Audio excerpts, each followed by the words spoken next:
Bonjour, je m'appelle Mathilde Forns, j'ai 18 ans, j'habite à Québec, puis aujourd'hui je vais vous raconter qu'est-ce que Dieu a fait dans ma vie.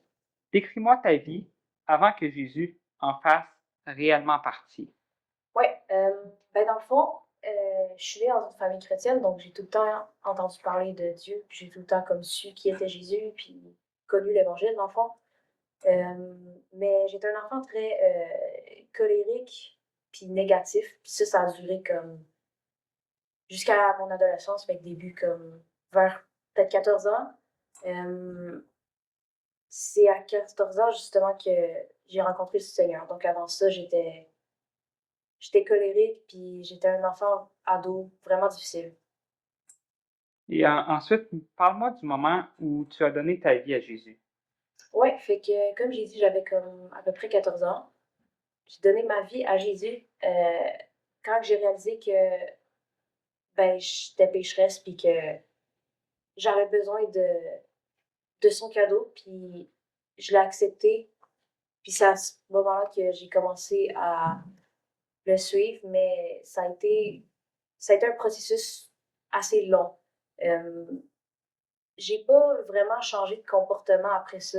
Je pense qu'il y avait quelque chose en moi qui n'avait pas 100% compris ce que ça signifiait, que genre l'ampleur du sacrifice que Jésus a fait.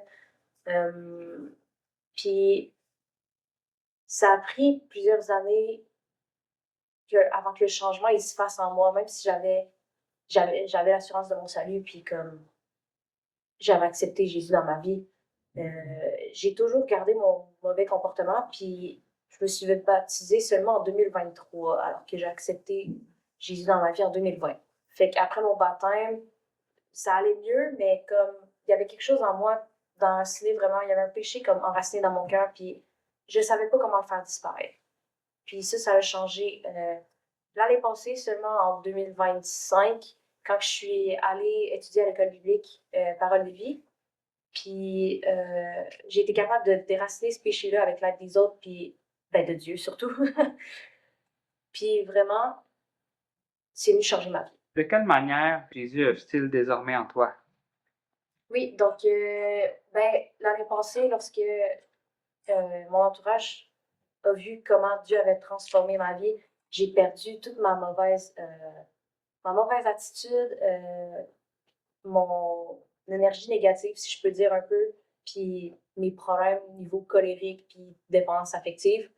Euh, j'ai eu comme, j'ai vu à quel point il y a des gens qui travaillaient ici, à Parole de vie, qui m'ont aidé dans ce processus-là, avec Dieu surtout, mais Dieu a utilisé ces personnes-là pour me faire avancer dans ma relation avec lui.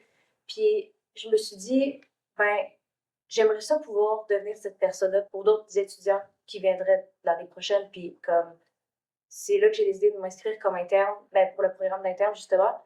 Puis j'ai été acceptée, donc cette année je suis interne avec Parole de vie, puis j'aide avec les étudiants justement. Et pour finir, qui est Jésus pour toi et aurais-tu un verset marquant dans ta vie? Oui, Jésus, pour moi, de un, c'est la personne la plus amour qu'il n'y a pas. Donc, il aime vraiment tout le monde, puis il m'a aimé, il m'a accepté comme j'étais avec mes péchés, la personne déchue que j'étais, puis peu importe c'est quoi l'ampleur de nos péchés, il nous aime, puis il nous pardonne quand même, puis il est capable de nous transformer. Puis moi, c'est quelque chose que j'avais pas compris avant parce que j'étais comme, ah, je suis née comme ça, c'est ma nature, je peux pas changer ça, même avec le Seigneur, mais Dieu m'a montré, à travers son amour, justement, que l'année passée, il m'a montré que comme c'était possible de changer. Puis c'est pas parce que tu penses que tu es né comme ça que nécessairement tu vas rester comme ça pour toujours. Puis je pense que c'est vraiment la clé, c'est vraiment de comme comprendre l'ampleur de l'amour, puis la signification vraiment du sacrifice de Jésus-Christ sur la croix pour pardonner nos péchés, puis à quel point ça devient comme un game changer, dans le fond. Puis un verset que j'avais utilisé, c'était Romains 10, 9 et 10. Si tu reconnais publiquement de ta bouche que Jésus est le Seigneur et si tu crois dans ton cœur que Dieu l'a ressuscité, tu seras sauvé. En effet, c'est avec le cœur que l'on croit et parvient à la justice, et c'est avec la bouche que l'on affirme une conviction et parvient au salut, comme le dit l'Écriture. Celui qui croit en lui ne sera pas couvert de honte. Fait que ça, c'est le verset vraiment qui est venu confirmer en 2020 quand je me suis convertie. C'est vraiment le verset qui m'a aidé qui m'a fait prendre le pas, dans le fond.